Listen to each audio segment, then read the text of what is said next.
Wabarakatuh. Dan menarik, waras itu ternyata berkaitannya dengan non fisik, bukan dengan fisik ya kayaknya Pak ya. Yes. Ada dimensi fisiknya dan non fisiknya yang jauh lebih ini. Makanya orang yang waras jauh lebih sehat. Iya benar. Orang yang waras jauh lebih sehat. Lebih sehat. Meskipun dia tidak sehat, dia bisa tetap waras. Yes. Karena kesehatan hakiki itu di mentalitas. Iya. Nah. Tapi begitu orang sudah tidak waras, biasanya nggak sehat. Yes. Psikosomatis. Nah itu sebabnya sebagian orang mengatakan kalau ada judi online, kalau ada pinjol yang tak terkontrol sehingga dia tidak mampu mengelola pinjamannya dan berakibat berjudi online, itu sebenarnya dia ada tanda ketidakwarasan di situ. Benar banget. Yes. Karena memang bagi saya secara pribadi permasalahan itu kalau kita cuma lihat dari fisiknya itu kita akan selalu misleading. Yes. Tapi kalau masalah itu kita lihat pada yang non fisiknya itu lebih mudah untuk kita jelasin, termasuk judi online ini. Yes. Ada hasil riset dan Ustadz Felix pasti sudah membaca juga. Itu sangat mengerikan sekali. Misalnya dia sebut gini, ini yang mungkin jarang sekali dikemukakan. Algamos Gambling Treatment, dia mengatakan orang penjudi itu sebenarnya dia memproduksi virus kejudiannya itu besar kali. Betul. Kalau satu orang penjudi itu dia bisa menginfektif 7 orang. Ya, benar. Itu bagaimana penjelasannya kalau yang saya baca itu adalah bahwasanya ada 7 orang terdampak daripada perilaku judi. Nah itu bisa jadi adalah kalau dia punya keluarga adalah ibunya, bapaknya misalnya, istrinya, anak-anaknya atau teman-temannya. Yang paling mudah pasti pinjam 100. Nah, dia pasti akan minjem pada teman-temannya. Karena judi itu kan tidak mungkin menang. Yang menang itu cuma satu bandar. Artinya kalau ada orang yang berjudi lalu dia mengharapkan menang, itu nggak mungkin karena judi bukan perusahaan filantropi. Kan gitu. Nah, maka pasti ada 7 orang yang terdampak ya, mungkin yang lebih banyak yang dipinjam. Karena saya yakin pasti teman-teman pasti pernah dihubungin kalau punya teman penjudi, dia pasti pernah dihubungin, gue pinjam dulu dong, nanti gue balikin. Kenapa? Karena nagih. Nah, itu ternyata bukan hanya infek terhadap 7 orang lainnya itu. Ternyata 80% penjudi itu memiliki keinginan bunuh diri. 7-30% itu sudah mencoba bunuh diri.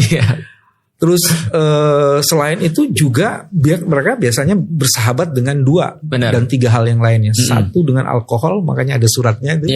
Maidah itu disebutkan. Terus biasanya juga narkoba. Betul. Terus biasanya juga menjadi pembohong dan pencuri. Biasanya ada 3 itu yang menyertainya. Ada 3 hal yang selalu bersamaan. Bahkan orang-orang barat juga mengakuinya. Sex, drugs, crime. Berarti kalau sudah terkait dengan satu, biasanya dia ada temannya yang lain. Kalau di Papua beda tuh. Apa tuh? 3B. Bir, bar, bor. Bir, bar sama bor. Iya. Berarti hampir-hampir sama lah ya. Sex, drugs and crime ini senantiasa mereka berteman satu sama lain. Dan saya juga baca penelitiannya bukan hanya itu, tapi yang lebih mengerikan adalah ini adalah red flag buat para perempuan-perempuan. Karena ketika orang tuh berjudi, dia akan lebih tendensi kepada kekerasan rumah tangga. Betul. KDRT akan muncul. Ya. Datanya juga ada tuh 53,5% penjudi itu pasti bercerai. Dan kemudian di sebagian besarnya pasti ada kekerasan dalam rumah tangga. Benar. Karena selalu ketika orang berjudi itu yang rusak otaknya. Nah, kalau sudah rusak otaknya, ada penelitian tentang dopamin dan prefrontal cortex. Jadi sekarang ini kan racun kita tuh ada di klik. Semuanya begitu mudah. Jadi ada penelitian yang lain lagi, bagaimana cara mengurangi, supaya kita urai sedikit lebih detail ya. Bagaimana mengurangi pemakaian terhadap handphone. Itu handphonenya dibuat hitam putih, Pak.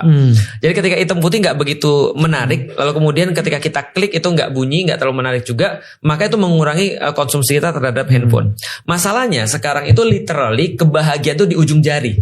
Kalau zaman dulu misalnya ada seseorang, kita ingat ketika kita masih kecil, bagi rapot itu setiap catur bulan. Jadi setiap 4 bulan sekali kita dibagi raport. 4 bulan sekali ya? Iya kayaknya ya. 4 bulan sekali. 3 kali dalam setahun. Jadi 3 kali dalam setahun. Cawu ya namanya. Catur bulan itu kita dibagi raport. Kita udah berusaha selama 4 bulan. Disitulah bayarannya. Kalau misalnya ada dapat 7, ada dapat 8, kita merasa berbunga-bunga. Karena kita keluar dopamin di kepala kita. Nah tapi sekarang 4 bulan belajar itu bisa cuma ada nilai aja. Itu sudah jadi. Contoh nilai itu diganti menjadi likes. Nilai itu diganti menjadi share, nilai itu diganti menjadi komen dan segala macam. Jadi benar-benar di ujung jari, sehingga orang benar-benar akan craving kepada dopamin itu. Nah, ketika proses dopamin craving ini terjadi, itu banjir dopamin di kepala karena terlalu banyak yang dikeluarkan. Ketika orang scrolling bisa dapat dopamin, ketika orang kemudian dapat like, orang kemudian berbuat sesuatu yang heboh bisa dapat dopamin dan segala macam. Maka ketika banjir, penelitiannya adalah prefrontal cortexnya rusak.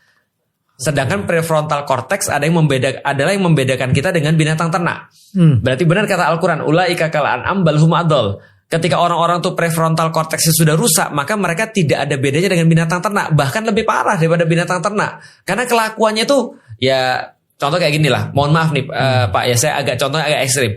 Anjing ketemu dengan anjing, walaupun anjing bukan binatang ternak ya.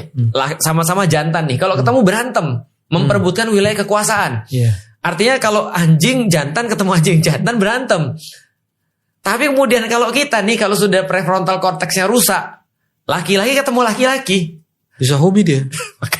Ini bukan berantem dia, malah kemudian dia melakukan hubungan yang tidak wajar. Ini kan karena rusak, karena sudah tidak lagi punya logika dan segala sesuatu dia disandarkan pada anggapan, feeling. Nah ini yang terjadi menurut saya secara pribadi, sama dari kayak judi online, sama kemudian permasalahan-permasalahan seperti pinjaman online, ataupun permasalahan-permasalahan yang lebih kompleks lagi seperti LGBT.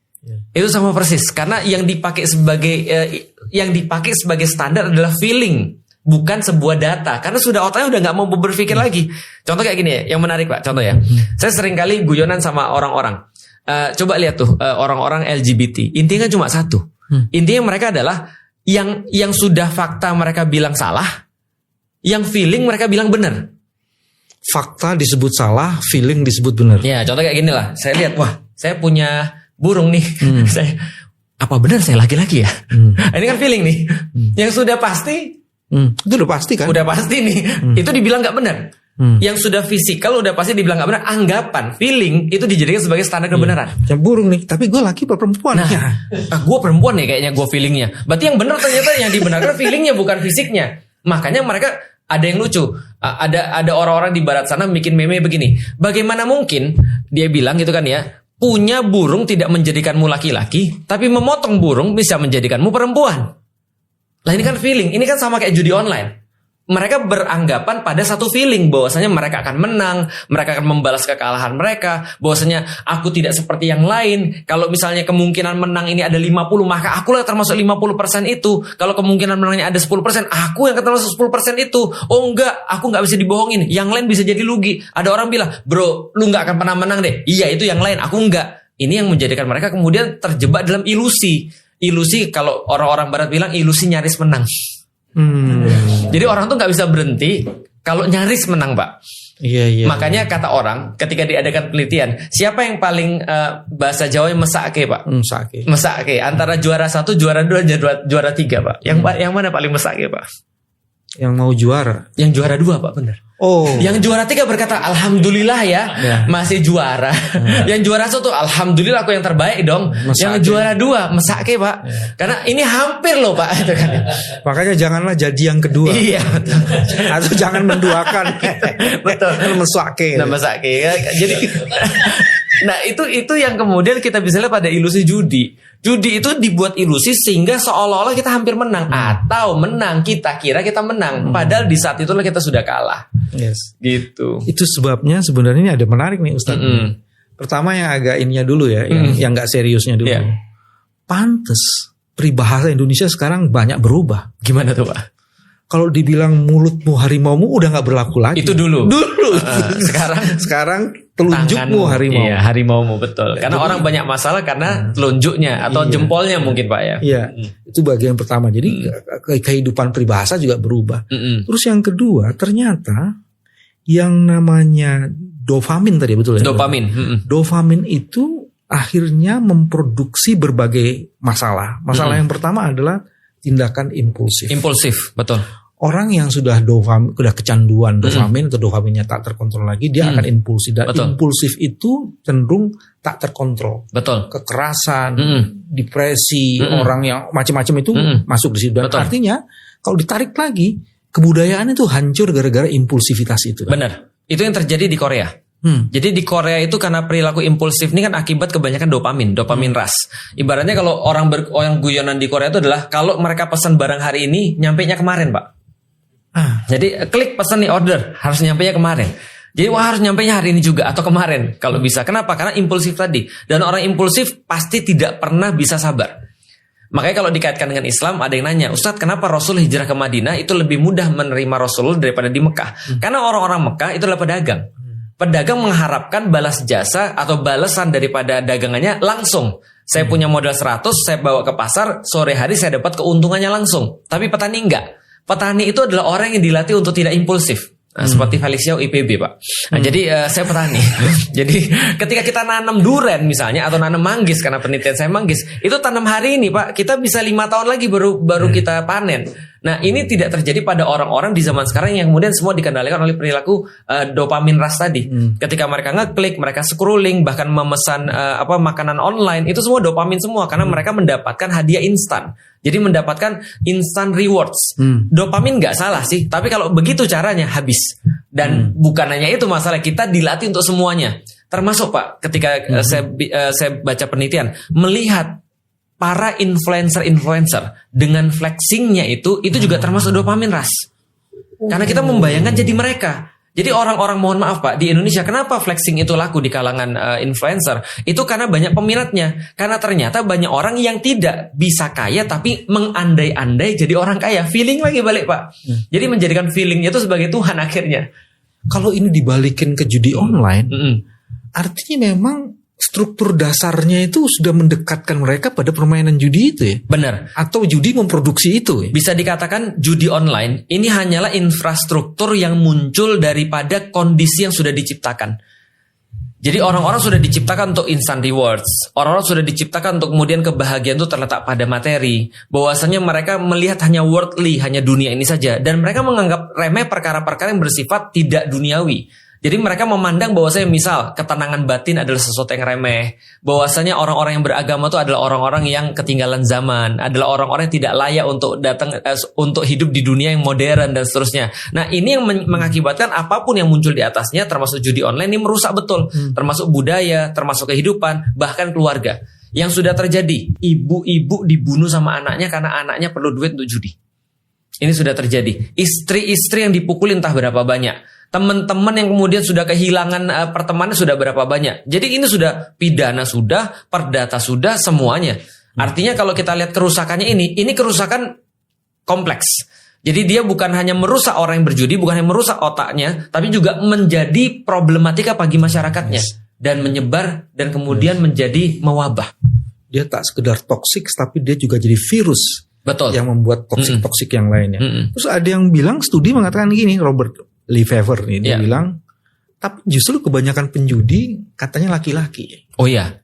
Karena laki-laki katanya berani mengambil resiko, dan dengan resiko itulah kemudian dia berjudi. Betul. Dengan seluruh karakter yang dia harusnya bangun, tidak seperti itu. Iya.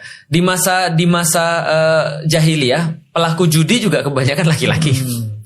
Dan kita tahu bahwasanya memang laki-laki kan hidupnya di publik dan mereka senantiasa berkaitan dengan sesuatu yang bersifat kayak mencari nafkah dan segala macam. Nah, maka ketika kita melihat perilaku-perilaku ini memang pasti akan banyak dilakukan oleh laki-laki karena laki-laki punya testosteron lebih banyak. Oh. Kalau testosteron lebih banyak kan orang lebih banyak nggak mikir, mau ngambil resiko dan segala macam. Sebenarnya kalau saya lihat gini, sebenarnya bukan perilaku mengambil resikonya itu yang salah. Karena kita tahu bahwasanya perempuan tuh lebih banyak ngerem atau lebih banyak mikir ketika misalnya melakukan satu hal, dan itu pun juga nggak salah. Segala sesuatu tuh baik pada tempatnya dan buruk pada tempatnya. Contoh misalnya kayak gini, misalnya Pak.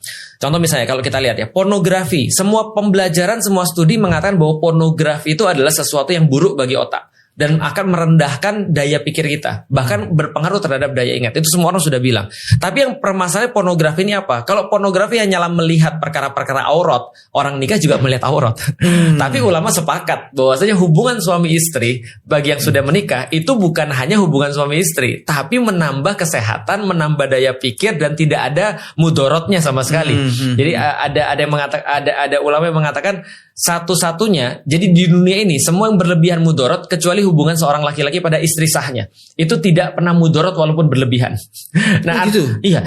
Ilmu baru nih Mas Novel. Ilmu baru nih Mas Novel. Nah, artinya hanya akan membawa kebaikan gitu maksudnya bagi rumah tangga. Nah, artinya kita bisa lihat berarti masalahnya bukan masalah hubungannya, tapi halal atau tidak halalnya, atau gampangnya adalah hubungan yang seperti apa. Jadi bukan dopaminnya, juga bukan resikonya. Kadang-kadang sebagai laki-laki we have to take risk. Tapi masalah resiko seperti apa yang harus kita ambil? Sebagai seorang manusia kita harus takut pada sesuatu. Tapi takut yang kayak apa? Kita harus punya harapan. Tapi harapan kayak apa? Kalau penjudi semuanya jadi salah karena aktivitasnya salah. Takutnya jadi salah, harapannya jadi salah, Pak.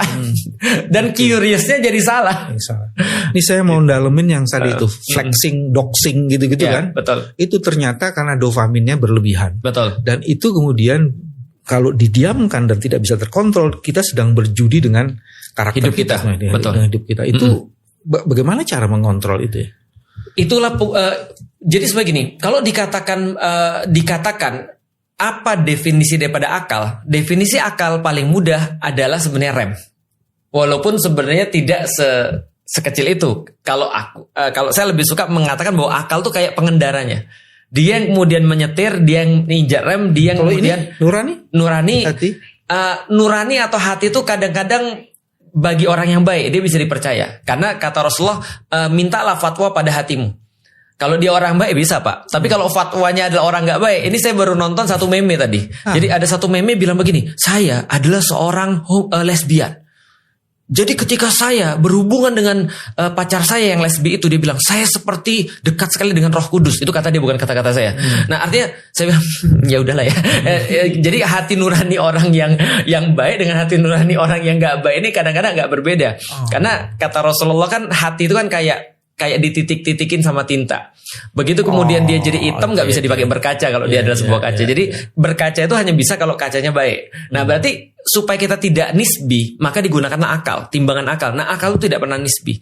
Tidak seperti hati yang cenderung untuk kemudian terbolak-balik. Maka namanya kolbu, asal dari kulub, artinya terbolak-balik kan gitu kan ya. Nah berarti pertimbangan yang paling bisa diharapkan adalah akal. Tapi akal ini pun bisa dirusak dengan Homer itu tadi. Nah makanya ketika ada orang, ketika dia main judi, dia bukan hanya bermain-main dengan karakter, tapi dengan hidupnya semuanya.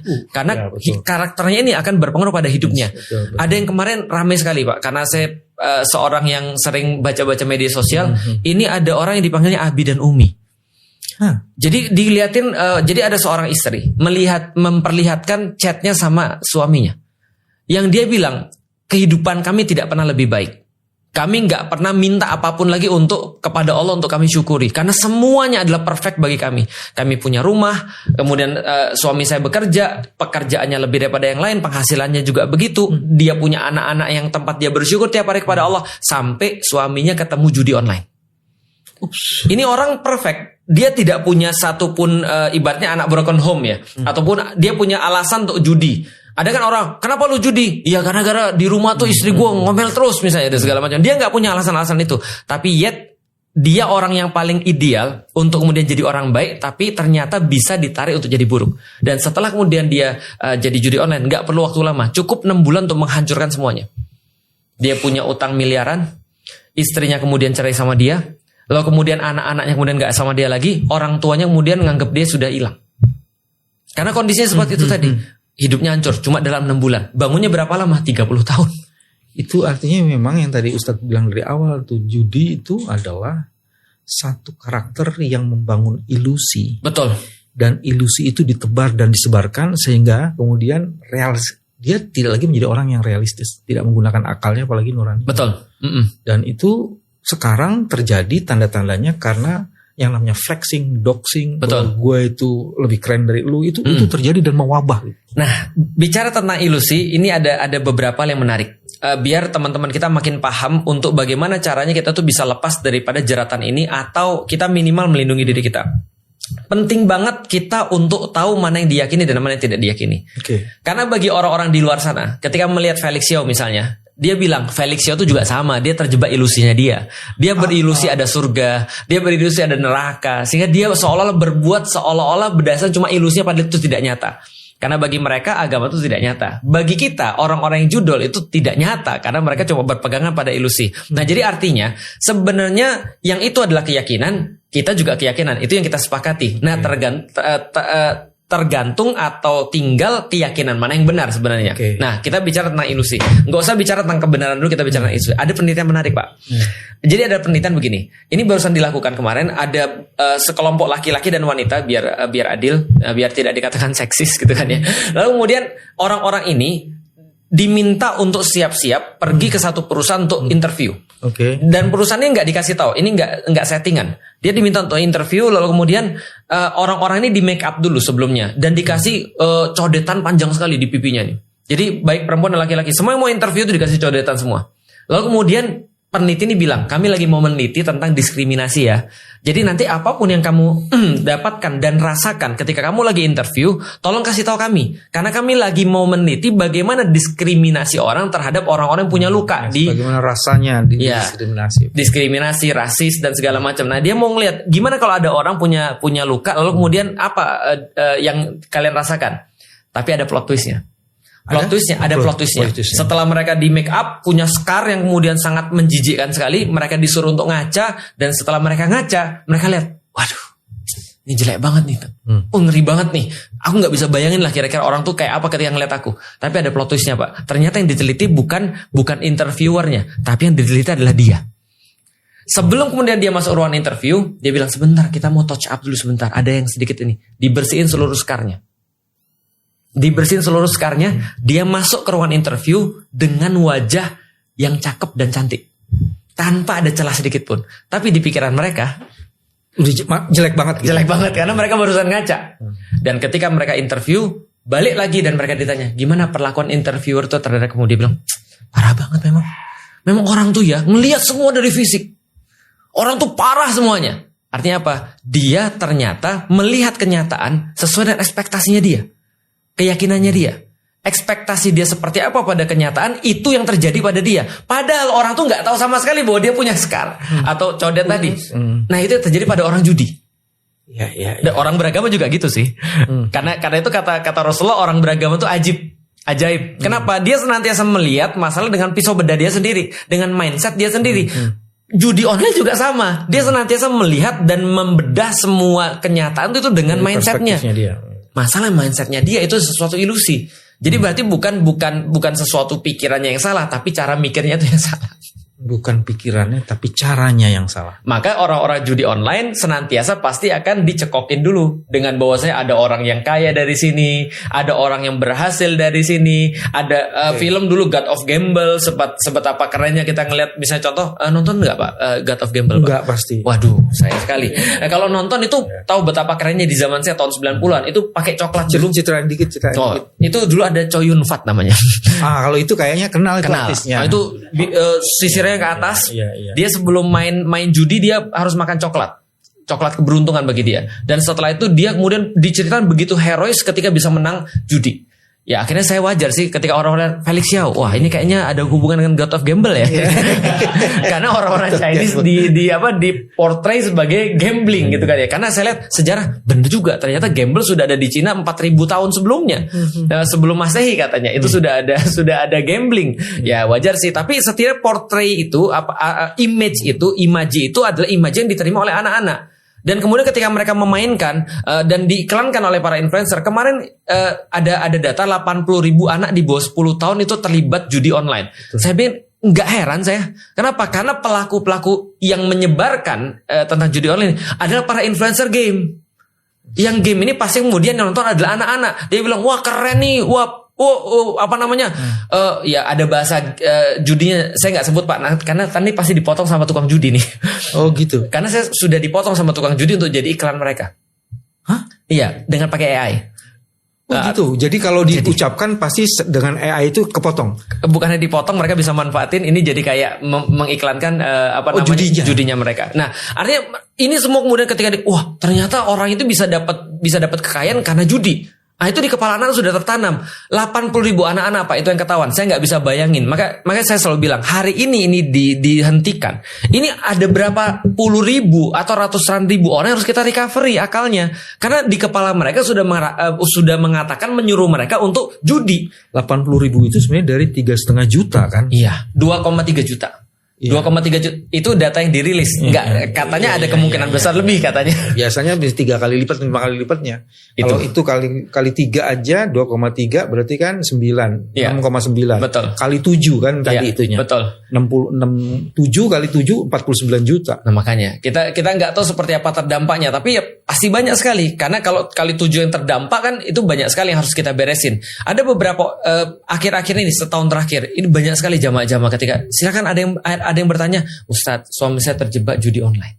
Ustadz, rumah tangga kita di ujung tanduk. Ustadz, kita sudah terancam mau untuk masalah. Ustadz, saya kena kekerasan dalam rumah tangga. Kenapa? Karena suami saya tadi judi online dan segala macam. Karena orang-orang sudah judi online akan mengorbankan apapun, bahkan yang bukan rumahnya. Ada yang sudah gadein rumah mertuanya tanpa sepengetahuan mertuanya dan segala macam. Ini yang terjadi. Maka sangat sulit sekali karena bicaranya mindset. Kalau orang patah tulang, kita bisa lihat ini masalahnya apa. Tapi kalau udah masalah di sini, ini gimana anak-anak ini kalau sudah gede? Kalau dia semuanya sudah mau instan. Anak-anak bisa dibayangin sih Pak, anak-anak 10 tahun dia punya HP, terus dia bisa bilang kalau gue cuma slot kemudian keluar, menang. Temenku menang loh kemarin. Dan kita tahu jadi cerita yang terus bergulir. Dan anak-anak kan kalau cerita kan selalu berlebih-lebihan, cerita hantu lah atau segala macam lah yang nggak benar. Apalagi cerita temenku kemarin bisa menang loh, jadi kayak gini-gini. Dia kemudian suka dengan judi, besok dia berjudi. Dan ini baru sesuatu yang simpel. Besok itu banyak judi yang nggak sesimpel itu. Ada banyak hal yang kayaknya itu adalah trading, tapi itu judi. Banyak hal itu kayak game, tapi itu judi. Dan seterusnya. Itu belum pengembangan yang lain, Pak. Iya. Jadi kayaknya sekarang ekosistemnya itu udah hampir sempurna ya. Dimulai dari pinjaman. Betul. Dari pinjol kan. Pinjol menurut saya malah jadi ininya perekatnya. Perekatnya. Iya. Betul. Jadi makanya kan sekarang kalau kemana aja ini buka YouTube itu satu pinjol pasti kan. Betul. Dan pinjol itu sebenarnya sarana untuk masuk dan kemana-mana ini. Benar. Kalau ada orang sudah judi, habis duit dia pinjol. Yes. Dia gadai. Dia melakukan segala macam hal untuk dapat duit untuk bisa judi lagi. Untuk bisa taruh duit lagi. Yes. Nah sekarang saya mau masuk di isu ini Ustaz. Ternyata kalau di agama itu kan disebutkan Al-Maidah 90-91. Ya. Kalau ngomong judi pasti ada khamr. Ya, innamal khamru wal maisir. Yes. Itu ada logiknya nggak di situ? Itu sangat logik sekali. Pertama, yang dikatakan khamr menurut penjelasan daripada Rasulullah adalah segala sesuatu yang memabukkan. Yang disebut dengan mabuk itu apa? Hilangnya fungsi akal. Itu adalah mabuk. Maka kalau kita tarik kepada hilangnya fungsi akal, maka judi itu termasuk sesuatu yang menghilangkan fungsi akal. Karena yang dibidik oleh judi adalah bagaimana orang tuh tidak menjadi dirinya sendiri. Kita kira kita tuh manusia bisa mengendalikan semuanya. Padahal kita itu tahu banyak penelitian yang sekarang yang orang tuh benar-benar tidak bisa mengendalikan dirinya kalau otaknya sudah rusak. Jadi dia merasa dia normal, padahal tidak. Nah ini yang terjadi karena itulah Islam benar-benar memposisikan akal itu sebagai sesuatu yang sangat utama. Dan perlindungan terhadap akal ini hampir sama seperti perlindungan terhadap iman. Makanya segala sesuatu yang merusak akal itu pasti dihukumi dengan seberat-beratnya di dalam Islam. Karena kalau sudah rusak akalnya dia pasti akan berbuat maksiat yang lain. Karena tadi kalau prefrontal cortexnya sudah rusak maka dia nggak ada bedanya dengan binatang. Dan binatang kalau lagi birahi dia ngeliat ada kemudian lawan jenis langsung dilakukan di situ juga. Dia nggak peduli kalau ada yang lain. Bukankah kemudian orang-orang yang sekarang sudah hampir jadi kayak begitu? Mereka sudah nggak lagi peduli dengan norma, nggak lagi peduli dengan seperti apa culture dan segala macam. Mereka kalau mau ya mereka langsung lakukan. Whatever I feel want to do ya udah langsung lakukan aja. Nah itu feeling itu tadi dijadiin sebagai Tuhan tadi, bukan kemudian akal. Padahal orang-orang bilang kan kayak kemarin, ya ini kalau kita lebarin lagi ya tentang masalah akal ini ya. Coba Pak bayangkan, kalau kita bicara tentang anak kecil, saya pernah nanya pada beberapa pelaku transgender. Saya bilang kenapa kalian promosiin transgender ini kepada anak-anak? Bukankah mereka nggak punya konsen? Bukankah Anda sangat mendewa-dewakan konsen? Kalau saya menjelaskan sesuatu pada yang nggak punya konsen, itu kan jadi paksaan. Anda bilang ketika ada orang misalnya menikah tuh jadi kayak pelacuran. Kenapa? Karena itu di luar konsen. Islam itu adalah agama yang tidak memperhatikan konsennya perempuan. Tapi kalian berdakwah kalian itu mempromosikan LGBT itu, transgender itu pada anak-anak yang nggak punya konsen. Kok bisa dilakukan seperti itu? Nah, anak-anak ini ketika kemudian dapat referensi-referensi ini, akalnya rusak. Kemarin di Instagram tuh ada anak-anak yang akhirnya setelah diterapi dia bicara di depan publik dan dia mengatakan, kenapa saya ketika masih kecil saya dipaksa untuk meyakini bahwa saya itu bukan sesuatu seperti fisik saya, dan saya diajarkan untuk self harm, untuk tidak menyukai diri saya. Ada sesuatu yang salah pada diri saya, padahal nggak ada yang salah. Nah ini self harm ini yang paling tinggi namanya transability. Transability ini merasa bahwa dirinya tuh harusnya disable. Jadi ketika dia punya tangan jarinya 5, tapi dia punya perasaan, Pak, jari saya harusnya nggak 5, jari harusnya 3, maka dia potong 2 jarinya. Ada yang terkenal kemarin, dia merasa dia harusnya terlahir seperti orang buta. Akhirnya dia pergi ke dokter, untuk dokter itu membutakan matanya. Dan itu jadi pembahasan, jadi ramai sekali di Amerika. Dan dokternya mau. Makanya orang-orang aktivis bingung nih. Kita harus dukung mana nih? Harus dukung hak pasien untuk membutakan diri, atau kemudian hak perlindungan terhadap kesehatan.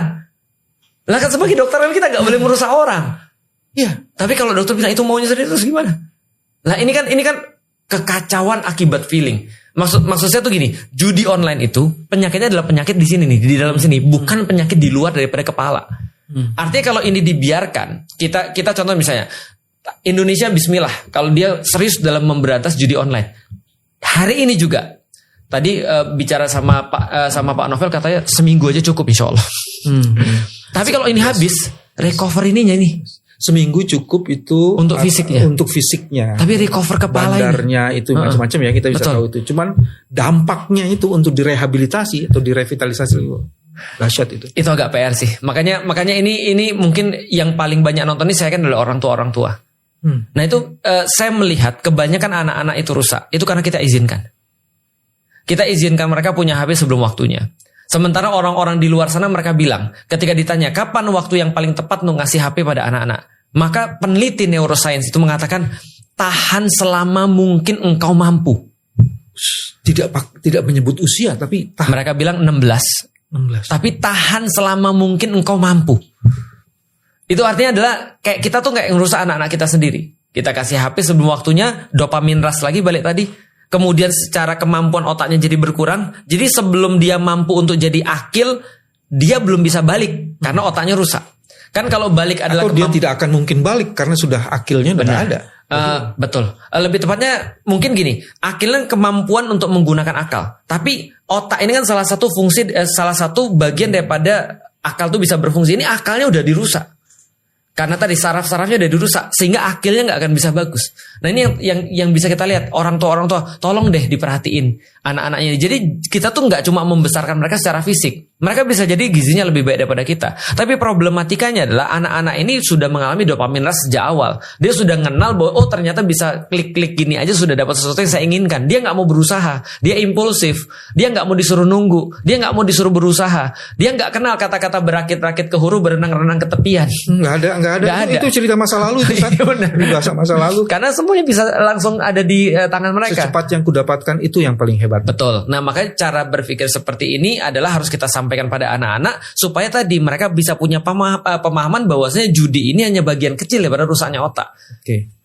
Kalau begitu Ustaz, strateginya adalah pertama membongkar kesadaran. Betul. Dan menunjukkan bahwa kerusakan itu begitu dahsyat, sempurna. Ya. Dan menyeluruh. Itu yang mesti dibongkar. Ya. Dan kedua, kita tidak bisa lagi mengharapkan institusi-institusi resmi. Ya. Mulai dari diri sendiri, dimulai dari anak-anak, keluarga yang paling dekat. Seperti itu. Saya secara pribadi tetap berharap, walaupun mungkin institusinya bukan yang sekarang. Harusnya memang ada institusi yang dia lebih melindungi rakyatnya, bukan institusi yang cuma membiarkan aja. Oke, kalau gitu dibikin paralel. Mulailah dari dirimu sendiri dan mendesakkan supaya kebijakan pemerintah juga secara serius mau menanggulangi ini. Betul. Tapi jangan terlalu mengharapkan terlalu banyak. Karena itu kita pasti kecewa sih. Karena kalau sejujurnya Pak, kalau saya ngelihat track record, ini memang agak sulit sih. Karena kita tahu bahwa saya pinjol ini bukan hari ini aja viral. Ini kan baru viral ketika ditemukan data 80.000 anak-anak di bawah 10 tahun itu menggunakan bukan pinjol, judi online. Jadi 80.000 anak-anak di bawah 10 tahun menggunakan judi online. Nah, tapi kita ingat tahun lalu ini juga pernah viral. Dan beberapa tahun lalu ini juga pernah disinggung tentang judi online. Tapi ternyata setahun berlalu yang terjadi malah tahun 2024 pusat data nasionalnya hilang. Ini kan kita mau, aduh, saya tuh melihat gini. Tapi saya tuh melihat ada nggak sih yang serius kita lakukan di negeri ini gitu maksudnya. Karena teman saya ada yang komen, tapi mohon maaf ya Pak, ini bukan untuk menyinggung, tapi cuma untuk sekadar lucu-lucuan aja. Teman saya ada komen ketika melihat berita PDN bilang datanya nggak bisa lagi dikembalikan. Terus ada orang-orang yang bertanggung jawab di situ. Terus ada teman yang bilang, sekali lagi ini bukan untuk menyinggung apapun, tapi untuk dipikirkan aja. Dia bilang gini, ini wajahnya ini orang-orang pegang disket. Apa? Ini wajah-wajahnya ini yang bertugas di PDN ini adalah bapak-bapak pegang disket. Oh. Jadi bagaimana mungkin dia bisa tahu tentang old fashion, out of date. Itu meme-meme di Instagram itu di mana-mana itu dalam tanda, karena kita pelaku di internet, kita tahu betul yang namanya ransomware itu seperti apa. Dan ransomware itu beda dengan hacking. Ransomware itu harus diklik. Yeah. Nah berarti ada beberapa orang-orang yang nggak ngerti bagaimana cara kerja ransomware ini, kan gitu. Atau ada orang-orang, ya kita nggak usah bicara tentang teknologi ataupun kemudian tentang keamanan yang harusnya tapi ini kan balik lagi sama kayak judi online tadi. Karena kalau kita berpikir tentang judi online tadi, kita lalu berpikir, aduh ya kayak tadi Pak BB bilang bahwasanya iya kita harus kemudian mandiri dan jangan terlalu banyak berharap. Karena tadi kalau kita berharap kita jadi stres. Karena ngelihat PDN aja itu stresnya udah kayak apa? Apalagi karena yang terjadi dari situ, Ustaz, yang terjadi kemudian 3 hal lagi. Satu, dia akan memproduksi kebohongan. Ya. Saya bisa atasi kok. Ini datanya udah hilang nih PDN, udah belas hilang. Kalau cyber security bilang hilang, ini sedang diperbaiki. Apanya lagi cuy yang diperbaiki? Udah hilang. Jadi itu kebohongan. Terus kedua, kebohongan itu masif. Jadi masivitas kebohongan itu terjadi. Dan kemudian dia memproduksi kebohongan atas kebohongan lain. Yang ketiga yang paling mengerikan, dia ditopang oleh media yang meyakini kita akan selesai masalah ini. Padahal the core problemnya itu, the roots of the problemnya nggak pernah diselesaikan. Itu tadi. Makanya orang kebanyakan tadi mungkin karena dopamin balik lagi orang tidak mau berpikir panjang, tidak mau berusaha panjang, dan tidak mau untuk bersabar dalam menjalani itu semua. Ustaz, kayaknya akan keren kalau kita mulai memproduksi penyintas-penyintas yang bisa keluar dari jebakan ini untuk menunjukkan masih ada harapan dan ada orang. Betul. Ada cerita penyintas nggak? Saya ada beberapa nonton penyintas daripada judi online dan cerita-ceritanya bagus-bagus dan insight-nya juga bagus-bagus. Kalau kenal sama orang-orang itu, Ustaz? Saya pribadi nggak kenal, tapi saya bisa nunjukin videonya. Oh bisa. Kalau kenal maksudnya kita undang di podcast ini gitu. Itu bagus karena saya kenal dengan orang yang kenal sama penyintas. Oke. Jangan kemana-mana nanti kita ini. Gimana contoh penyintasnya? Saya kemarin ada beberapa penyintas yang ada cerita bahwasanya mereka sekitar ada yang 15 tahun, ada yang 8 tahun, ada yang cuma sebentar ketika ngeliatin. Tapi saya selalu melihat ujung-ujungnya adalah yang membuat mereka tuh bisa selamat daripada judi online itu adalah support daripada orang-orang terdekat. Itu yang pertama. Yang kedua, karena ini adalah masalah pemikiran, maka saya melihat orang-orang yang akhirnya berhasil selamat daripada judi online ini, ibaratnya mereka sudah selamat dari neraka ini, mereka jadi orang yang lebih religius. Mereka jadi orang yang lebih beragama. Artinya ternyata, ya kita nggak tahu ya, kita mungkin perlu lebih banyak data lagi. Tapi kalau saya secara pribadi meyakini karena itu works pada saya, dan works juga pada orang lain ketika mereka lebih banyak belajar agama, mereka lebih sehat secara mental. Dan itu bahkan menjadi rekomendasi pertama ketika berbicara tentang penyakit mental yang lain. Bukan penyakit mental ya, mungkin masalah kejiwaan yang lain. Seperti misalnya LG. Atau masalah kejiwaan gangguan kejiwaan yang lain seperti transgender dan segala macam. Ternyata belajar agama itu pengaruhnya sangat besar sekali. Karena kalau seandainya orang-orang zaman dulu ketika COVID itu terkenal sekali dengan stoikisme itu cuma sebagian kecil daripada Islam yang saya pahami. Jadi ketika orang-orang tuh katanya sudah paham stoik, hidupnya tuh tenang. Bagi saya secara pribadi ketika saya paham Islam itu lebih daripada itu. Jauh banget. Tapi itu bukan tadi dopamin kan, bukan ya? Islam itu memandang dopamin tetap perlu tentunya, tapi dalam level yang cukup. Karena segala sesuatu itu yang berlebihan itu yang bermasalah atau kekurangan yang bermasalah. Tapi kalau pas, insya Allah semuanya oke. Teman-teman, kita belum bahas satu isu lain, tapi itu di channel di session selanjutnya. Yaitu apa? Ini semua adalah bagian dari pertarungan pemikiran. Proses Ghuzul Fikri telah terjadi dan berkembang. Kita sudahi dulu. Terima kasih atas kewarasannya. Sampai ketemu lagi. Assalamualaikum warahmatullahi wabarakatuh. Waalaikumsalam warahmatullahi wabarakatuh. Masya Allah. Luar biasa.